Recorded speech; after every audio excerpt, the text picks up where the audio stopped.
현금결제, 가상계좌, 폐지, 홈뱅킹으로 구성되어 있으며 특히 간편현금결제의 경우 간편현금계좌, 가상계좌의 경우 동사 매출의 80%를 차지하고 있습니다. 또한 간편현금결제의 경우 시장 내 점유율이 97%이며 가상계좌 서비스의 경우 시장 점유율이 67.5% 차지하고 있습니다. 사업 분야에 대해 조금 더 자세하게 설명드리겠습니다. 간편현금결제란 계좌 기반의 간편결제를 의미하며 주로 카카오페이, 네이버페이와 같은 페이사 그리고 전자상거래 업체들과 제휴를 맺어 서비스를 제공하고 있습니다. 특별히 현재 페이사들 결제가 확대되면서 급성장하고 있습니다. 다음으로 가상계좌 서비스입니다. 가상계좌는 사용기관에 가상계좌를 부여하고 기관이 고객에게 가상계좌 입금을 요청했을 시 동사가 실시간으로 그 입금 내역을 확인하고 처리해주는 서비스입니다. 주로 공공기관, 수납기관, 전자상거래 업체들과 제휴를 맺어 서비스를 제공하고 있습니다. 특별히 무통장입금처럼 연중 일정한 규모의 수납이 발생하기 때문에 동사의 캐시카우 역할을 수행하고 있습니다. 다음으로 퀴즈 서비스는 온라인상에서 결제가 일어날 때 그 지급결제 정보를 전달해주고 정산을 대행해주는 서비스입니다. 다음으로 펀뱅킹의 경우에는 기업의 컴퓨터와 금융기관의 서버를 다이렉트로 연결해서 기업이 은행에 가지 않아도 자금관리를 할 수 있도록 서비스를 제공하고 있습니다. 네, 사업 분야별 매출 비중 및 매출액 살펴보겠습니다. 매출 비중은 간편현금계좌가 43%가 가장 높으며 그 뒤로 가상계좌가 35%, PG 서비스가 14%, 펀뱅킹 서비스가 4% 차지하고 있습니다. 특별히 간편현금결제 서비스의 경우에 2016년 매출 비중이 11%에 불과했는데 작년 18년 기준 43%로 성장하면서 현재 동사의 매출을 견인하는 역할을 하고 있습니다. 동사 전체의 매출액은 3년 평균 38% 성장해오고 있습니다. 다음 산업 분석으로 들어가겠습니다. 동사는 기본적으로 핀테크 산업에 분류되며 그 중에서도 지급, 결제 분야에 해당됩니다. 따라서 저희는 국내외 지급, 결제 시장 규모에 대해서 알아볼 텐데요. 먼저 글로벌 시장의 경우에 2016년 약 133조 원의 규모가 앞으로 26년에는 약 2,397조 원으로 성장할 것으로 전망되고요. 전 세계 비현금거래 결제 규모의 경우 전년 대비 10.1% 증가하였습니다. 그리고 16년부터 21년까지 연평균 12.7% 성장세를 예상하고 있습니다. 네, 다음으로 국내 시장입니다. 먼저 아래 왼쪽부터 보시면 국내 스마트폰 보급률은 90%를 넘어서면서 온라인 쇼핑몰이 계속해서 활성화되고 있음에 따라서 온라인과 모바일 결제 시장 모두 확대되고 있습니다. 또한 간편결제 또한 확산되고 있는데요. 간편결제는 편리성, 높은 보안성, 간단한 인터페이스 방식을 갖추고 있습니다. 더불어 공인인증서 의무가 법적으로 폐지되고 ICT 기술이 진보함에 따라서 계속해서 확산 추이를 보이고 있습니다. 더 나아가서 간편현금결제에 대해서 알아보겠습니다. 간편현금결제는 정부 방침에 따라서 신용카드보다 수수료가 낮고 2배가량 높은 소득공제 혜택을 주고 있기 때문에 계속해서 고객이 유입되고 있고 이에 따라 시장이 확대되고 있습니다. 네, 다음 투자 포인트 파트입니다. 저희는 투자 포인트에 있어서 제휴사 관점, 정부 사업 관점, 그리고 시장 관점 이 세 가지로 분석을 할 텐데요. 먼저 제휴사 관점입니다. 간편현금결제 제휴사는 나날이 성장하고 있습니다. 이렇게 제휴사의 거래 실적이 향상되면 이는 곧 동사 실적의 향상으로 이어지게 됩니다. 저희는 따라서 올해 주요 매출처로부터 얻을 수수료 이익에 대해서 추정을 해보았는데요. 과정에 있어서는 뒤에 슬라이드에서 말씀드리겠고 먼저 결과부터 말씀드리겠습니다. 대형 플랫폼 중 카카오페이의 경우 올해 거래액은 40조 원으로 추정되며 이로부터 동사는 수수료 매출 141억 원을 예상합니다. 같은 방식으로 네이버페이에게서 수수료 매출 36억 원을 예상했고요. 이베이 코리아의 경우에도 올해 거래액 17조 6,200억 원으로부터 수수료 매출 71억 원을 예상했습니다.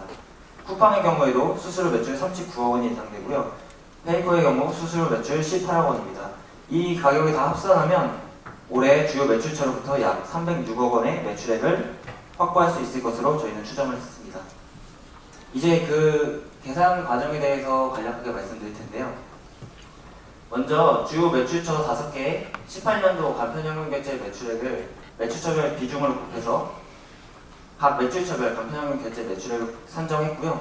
이 산정한 금액에 18년도 각 매출처의 간편결제 거래액을 나누어서 저희 나름대로 수수료를 산출해보았습니다.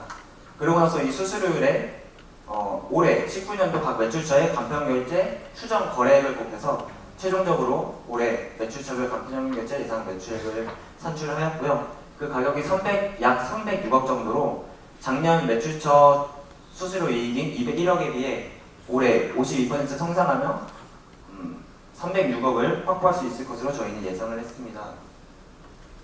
네, 다음으로는 정부 사업과 관련된 제로페이와 함께 성장인데요. 정부는 계속해서 현금 우호적인 정책을 펼치고 있습니다. 이에 따라서 제로페이를 정부 사업으로 출범시켰는데요. 제로페이란 보이시는 것처럼 소상공인의 카드 수수료 부담 완화를 위해 정부, 지자체, 은행, 민간 간편결제 사업자가 협력하여 만든 계좌 기반의 모바일 결제 서비스입니다. 이러한 제로페이는 타 결제 수단에 비해 상대적인 이점을 가지는데요. 먼저 가맹점의 경우에 제로페이로부터 연매출에 따라 다르지만 0%에서 0.5%의 수수료를 부과하는데, 이는 타 결제 수단에 비해 더욱더 낮은 결제 수수료를 부과하며 상대적인 이점을 가집니다. 소비자에 있어서도 제로페이는 소득 공제율 혜택 40%를 부과하고 있는데, 이는 현금 소득 공제율 대비 10% 높고 신용카드 공제율보다 25%나 높은 수치입니다. 이러한 상대적인 이점을 통해서 고객은 끊임없이 유입되고 있으며, 이를 통해 계속해서 제로페이가 성장할 것으로 예상해 볼 수 있습니다. 실제로 제로페이 성장 추이를 살펴보면 출범된 작년 12월 거래 건수는 2,964건에 불과했는데 올해 6월 26만 8,309건으로 성장했고, 결제 금액의 경우에도 3,024만원에서 올해 6월에는 50억을 돌파하며 50억 7,894만원의 성장을 보였습니다. 이로써 제로페이의 거래 실적 향상은 동사의 수수료로 이어집니다. 만약 정부가 내년 목표 거래액을 내건 8조 5,300억 원을 달성할 시에 이로부터 동사는 약 800억 원의 수수료 매출을 확보할 수 있을 것으로 예상됩니다. 다음은 시장과 관련된 투자 포인트입니다. 바로 확고한 지위 및 높은 진입 장벽인데요. 동사는 시장 내에서 확고한 지위를 가지고 있습니다. 간편현금 결제 서비스의 경우 시장 내 점유율 97%를 차지하며 거의 독점하다시피 하고 있고, 가상계좌 서비스의 경우에도 시장 내 67.5%를 점유하며 시장 내 선도 기업의 위치를 차지하고 있습니다. 이와 시너지를 내는 것이 바로 높은 진입 장벽을 구축하고 있다는 점인데요. 동사의 서비스의 경우 은행과 연계됩니다. 은행의 경우 내부망 공유에 어려움이 있기 때문에 사업자 선정이 보수적일 수밖에 없는데요. 이에 따라 경쟁사가 사업에 들어오려고 할 때 시중 은행들과 모두 계약을 해야 하는데, 이 과정에서 앞서 말씀드린 어려움이 있습니다. 그리고 제휴사인 페이사의 경우에도 자체적으로 간편현금 결제 플랫폼을 확보하고 싶을 때 앞서 말씀드린 것처럼 은행과 제휴를 해야 하는데, 이 과정에서의 드는 비용이 저희 동사를 통한 수수료보다 더욱 많이 들기 때문에 더 비효율적이라고 저희가 판단을 했고요. 또한 페이사의 경우 거래사를 변경할 시에 고객으로 하여금 다시금 등록하게 해야 하는데, 이 과정에 있어서 고객이 이탈할 수 있다는 우려도 있습니다. 네, 다음은 리스크입니다. 먼저 이후 밸류에이션 파트와 연결된 고평가된 밸류에이션인데요. 동사는 7월 12일부로 코스닥에 상장되었습니다. 공모가 산정 시 유사기업으로 선정된 것이 위 5그룹인데요. 이 중에서 저희는 글로벌 기업과의 비교가 적합하지 않다고 판단을 했습니다. 우선 글로벌 기업의 경우에 글로벌 지급 결제 서비스를 제공하고 있는데 반해 동사는 국내에 한정된 서비스만을 영위하고 있습니다.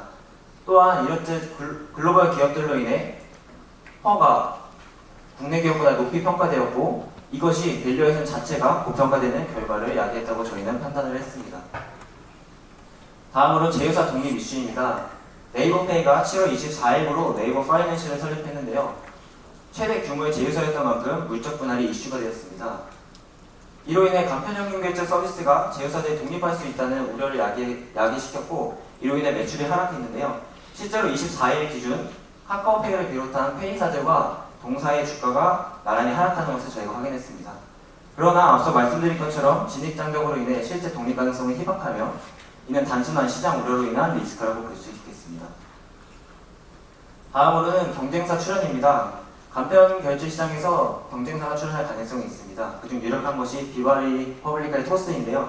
토스는 최근 간편 결제 서비스를 확장 중에 있으며 경제적 유인에 동반한 마케팅을 벌이고 있습니다. 또한 기존에 이미 대규모 이용자를 확보하고 있기 때문에 강력한 경쟁자로 발돋움할 가능성이 있습니다. 또 LG 플러스 PG 산업 매각 이슈에 대해 살펴보아야 하는데요. LG U+는 피지 업계의 30% 점유율을 차지하고 있는 업계 2위 기업입니다. 이를 인수하는 기업은 LG가 갖고 있는 기존의 가맹점과 더불어 서비스 제공 경험을 살려서 더욱 강력한 경쟁사로 발돋움할 가능성이 있고요. 실제로 최근 동향을 살펴보니 LG U+, PG 인수 기업으로 토스가 유력하다는 기사를 확인했습니다. 토스가 이를 인수할 경우 더욱 강력한 경쟁사가 될 것으로 저희는 판단이 듭니다. 네, 이어서 밸류에이션으로 넘어가겠습니다. 앞서 말씀드린 것처럼 저희는 밸류에이션 공모가 산정 시 글로벌 기업들로 인해서 고평가되는 잘못된 가치평가라고 판단을 하고 조금 수정하는 과정을 거쳤습니다. 따라서 기존 와이어카드, 페이팔 홀딩스, 유로넷 월드와이드가 탈락되고 국내 기업 페이지 이니시스, NHN 한국사이버결제를 추가하여 새롭게 선정한 유사 기업은 KG 모빌리언스, SBI 핀테크 솔루션즈, KG 이니시스, NHN 한국사이버결제가 되겠습니다. 특별히 저희는 밸류에이션 과정이 있어서 프리미엄을 부과하였는데요. 이에 대한 근거는 뒤에 가서 좀 더 자세히 설명드리겠습니다. 네, 밸류에이션 방식은 피어파 상대가치평가법으로 진행하였고 유사기업 선정 기준에 있어서는 사업 유사성, 재무 유사성, 질적 기준을 고려하였습니다. 특별히 공모가 선정 시 사용되었던 기준보다 조금 하향 조정하였는데요. 이는 기존 글로벌 기업에서 국내 기업으로 수정을 하면서 조금 더 그 스펙트럼을 넓히고자 함이었습니다. 다만 그럼에도 불구하고 글로벌 기업과의 비교보다 국내 기업과의 비교가 가치평가에 더 적합하다고 판단하였기에 그대로 진행을 하였습니다. 네, 다음으로 계산 과정을 말씀드리겠습니다. 먼저 기준주가를 산출했는데요. 기준주가는 마지막 날 종가와 지난 한 달 동안의 평균 종가 중에서 낮은 금액을 가액으로 채택을 하였고요. 또한 유사기업의 EPS를 구했는데 이 유사기업의 각각 EPS를 산출 후 EPS를 통해 각각의 펄을 또 계산하였습니다. 다음으로 적용펄을 산출해야 했는데 이번에서 구한 펄의 평균을 낸 후에 프리미엄을 더하였습니다. 그렇게 적용펄을 계산하였을 때 30.28배가 산정되었고요. 특별히 프리미엄 부여에 있어서는 먼저 독과점의 지위를 가지고 있다는 점, 그리고 지속적으로 매출이 성장하고 있다는 점, 그리고 핀테크주에 대한 높은 시장 관심을 근거로 하여 프리미엄 12%를 부여하였습니다. 이렇게 적용펄을 통하여 상대가치를 계산한 결과 46,400원이 나왔고 따라서 목표주가 46,400원과 상승률 23.56%로 저희 보험 리서치 팀은 바이를 제시합니다. 발표 여기까지고요. 자, 이어서 질의응답 받는 시간 갖겠습니다. 발표 들어주셔서 감사합니다. 보고서에 적힌 대로 어떻게 보면 국내 1호 저희들도 이제 센트뱅크 IPO 할 때 관심도 많이 봤었고 잘 될 거라고 생각했는데 물론 이제 공모가가 약간 좀 고밸류에이션 되어 있지 않았나 해서 지금 주가를 보면 많이 하락했었고 그럼 국내 1호인 아까 말해서 보고서에 적힌 대로 웹캐시에 비해서 어떤 점 때문에 그런 게 좀 요인이 있었을까? 물론 이제 공모가 말고도 그런 좀 요인이 분석된 게 있다면 좀 말씀해 주시면 감사하겠습니다.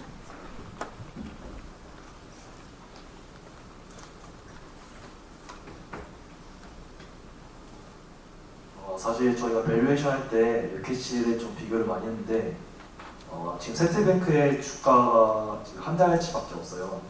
그래서 왜 이렇게 센트뱅크가 낮은 평가를 지금 받고 있는가 살펴봤을 때 처음에 공모가가 솔직히 좀 많이 좀 버블이 좀 꼈다고 생각했습니다. 경쟁도 치열했고 300대 1이 넘는 그런 경쟁이 있었고 또 처음에 상장할 때 보호예수 물량이 조금 많이 좀 부족했기 때문에 기관들의 좀 매도가 좀 있었다고 저희는 판단했습니다.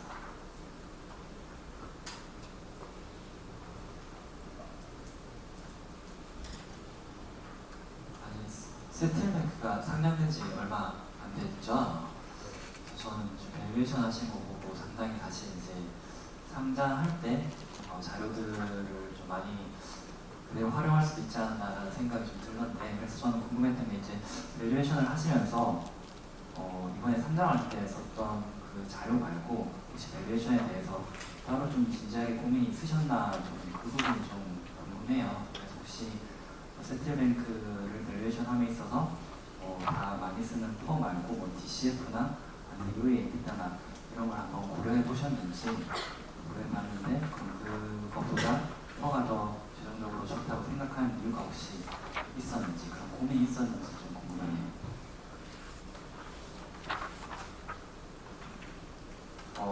일단은 다른 밸류에이션들을 저희가 판단을 할 때 처음에는 내재가치 평가법을 할까 했습니다. 피어 그룹이 앞서 아까 여사님 말씀하신 것처럼 독과점의 질을 갖고 있는데 피어와의 비교가 과연 적절한가에 대해서도 처음에 의문을 들었었는데요. 그러나 앞서 저희 발표에서 말씀드린 것처럼 기본적으로는 그 공모가 산정 시 기준에 따르되 그 안에서 저희가 조금 부적절하다고 생각하는 것을 바꾸는 것이 조금 더 전문성이 있다는 판단하에 그냥 기본 틀은 그 공모가 산정을 따르되 그 안에서 좀 더 적절하게 바꾸는 방식을 선택하기로 했습니다.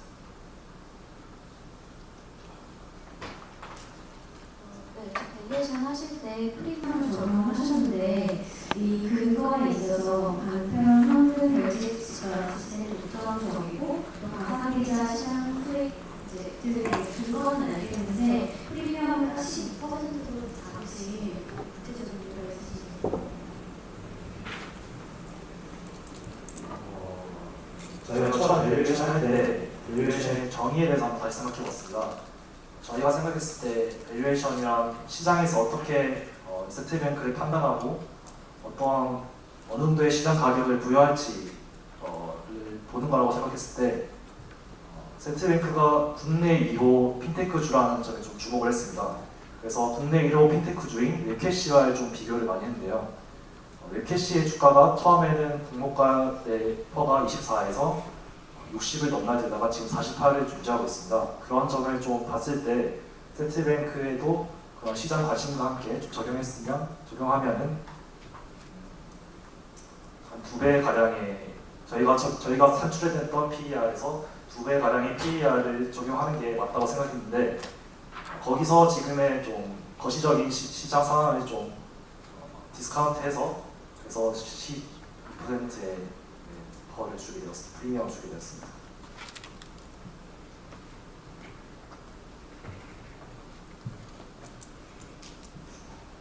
네, 저는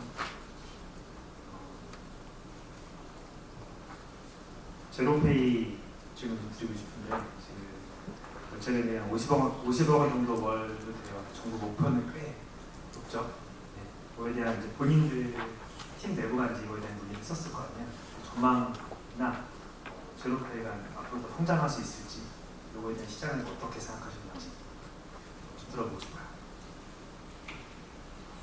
네, 그 정부가 내건 8조는 앞으로 아직 갈 길이 많이 남다 생각하고요. 저희는 조금 더 방향성에 초점을 두는데 그럼에도 제로페이 실적이 상장함에 따라서 수수료 이익이 높아지는 것은 사실이기 때문에 얼마나 장기적으로 또 잠재력이 있는지를 보았는데요. 실제로 이미 추경 예산에 제로페이 추가 예산이 이제 산정이 되었고 그리고 최근 국회 청문회에서 이낙연 총리가 제로페이에 대한 비판적인 질문에서 아직 제로페이 홍보가 제대로 되지 않았다. 그리고 제로페이는 다른 타 결제 수단에 비해서 굉장히 간편하다. 따라서 아직 잠재력이 있고 계속해서 나아갈 것이라는 그러니까 정부가 더 이상 사업을 접지 않고 장기적으로 갈 것이라는 언급을 하셨습니다.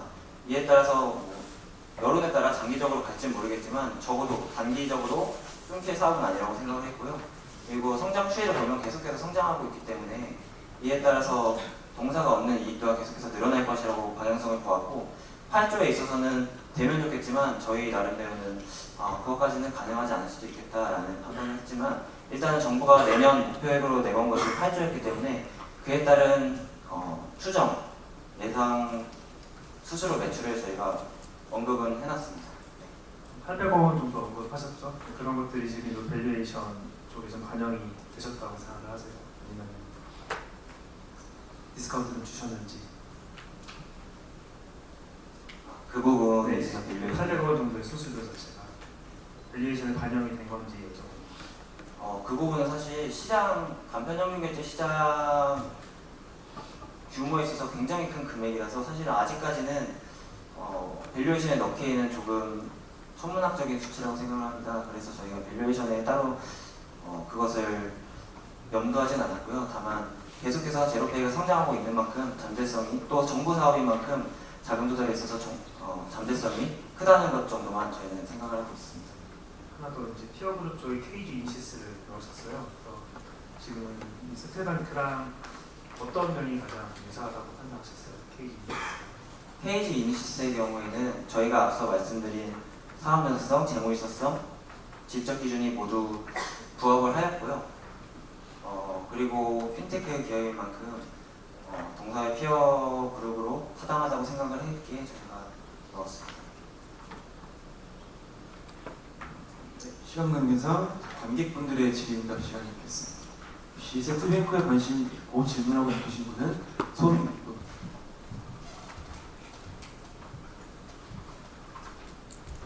네, 안녕하세요. 이네닉스 때부터 이 세트뱅크가 이게 좋게 평가를 받았던 이유가 말씀하신 것처럼 은행과 정부 협약을 맺어야 되는 부분이 이제 경제적 해자로 작용해서인데 올해부터 이제 오픈 API가 나오면은 이렇게 협약을 할 필요 없이 핀테크 스타트업들도 쉽게 이제 API를 기반으로 이제 모든 은행 결제망에 접근할 수 있는데 그것 때문에 저는 요즘 세틀뱅크가 주가가 많이 떨어졌다고 생각하거든요. 이런 리스크에 대해서는 어떻게 생각하시는지가 궁금합니다.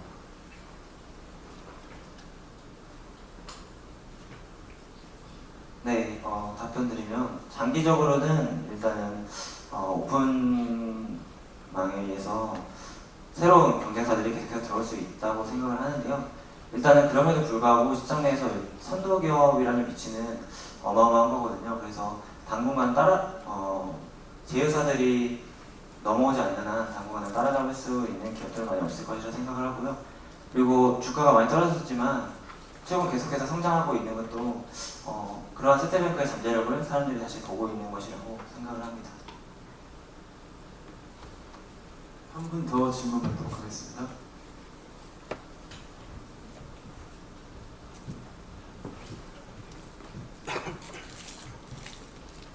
네, 발표 정말 잘 들었고요.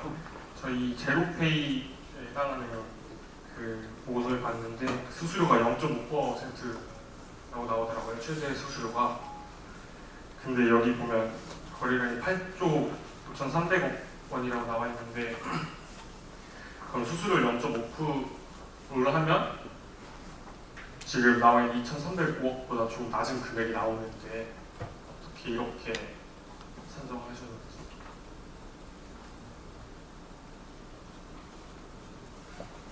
2,305억 원은 약 2% 이상이라고 나오거든요. 네네, 그 부분에 있어서는 저희가 그 보고서 제출할 때 오타가 있었습니다. 그래서 그 이후에 사실 메일로 회장님께서 오타 수정해서 전달해달라고 하셨었는데요. 그 부분에 있어서 저희가 오타를 수정 못한 부분이고 PPT에서는 약 800억 원으로 수정을 했는데 그 부분에 있어서는 저희가 죄송하다는 말씀 드리고 싶습니다. 네, 시간 관계상 세틀뱅크 팀 여기까지 하도록 하겠습니다. 감사합니다.